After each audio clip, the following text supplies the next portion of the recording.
Bienvenue dans ce nouvel épisode. Alors nous allons découvrir la mare dans le jardin en plusieurs épisodes. C'est-à-dire que nous découvrirons l'intérêt d'une mare dans le jardin. Nous verrons ensemble comment on fait une mare. Nous mettrons tout ça en pratique ensemble. A tout de suite.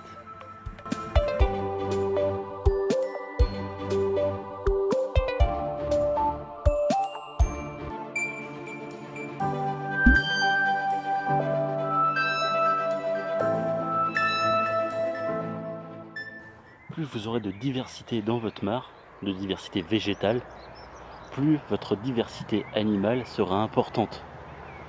Déjà, si vous voulez créer une mare pour la biodiversité, déjà bannissez tous les pesticides, parce que le moindre produit chimique qui ruisselle dans la mare, c'est hyper nocif pour les animaux, notamment. Alors dans ce premier épisode sur la mare, je vais vous faire voir principalement comment moi j'ai fait ma mare, comment elle évolue, ce qui va vous permettre que vous ayez des pistes pour faire la vôtre dans votre jardin ou vous donner des idées. Alors ma mare elle fait un peu plus de 4 mètres carrés. J'ai essayé de faire une forme naturelle, c'est-à-dire que je me suis servi, on verra dans la vidéo sur la création de la mare, je me suis servi d'un tuyau d'arrosage pour faire le contour.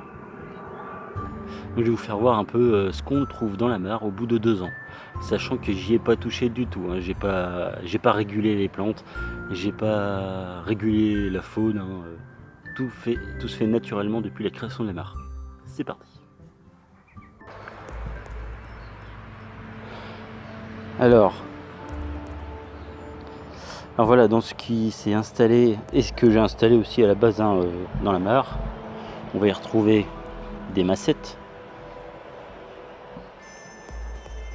qui font beaucoup de pollen. On va y retrouver des arômes très mellifères, les insectes adorent. Regardez, on a des super coléoptères qui s'y installent, qui viennent s'y nourrir. On a le rubanier qui est en fleurs là,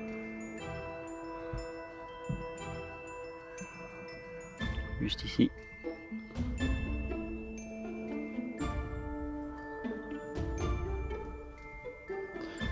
On a au fond de la mare des élodées, on a des nénuphars,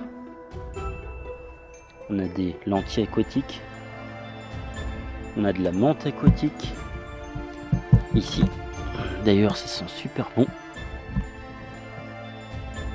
Il y a des joncs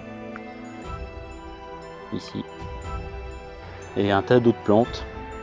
On trouve aussi ici qui a fleuri il n'y a pas si longtemps que ça, les iris des marais. Voilà juste un petit tour des plantes qu'on trouve dans la mare. Concernant les animaux, j'ai été agréablement surpris par la rapidité à laquelle ma mare a été peuplée. Et on y trouve aujourd'hui notamment des gérisses, des hydrophiles, des notonectes, des limnés, des tritons, des crapauds, toutes sortes de demoiselles, de libellules, larves et adultes. Et la liste est encore longue. On dit souvent que l'eau c'est la vie. Et bien avoir une mare dans son jardin, cette phrase-là a tout son sens. Voilà. Alors c'était une petite vidéo d'introduction sur la mare. Les autres épisodes vous présenteront les intérêts, le tutoriel de la mare, où la faire, comment la faire, avec quoi, pourquoi la faire, etc. etc. Donc on se retrouve à très bientôt sur l'Instant Biodive. Ciao.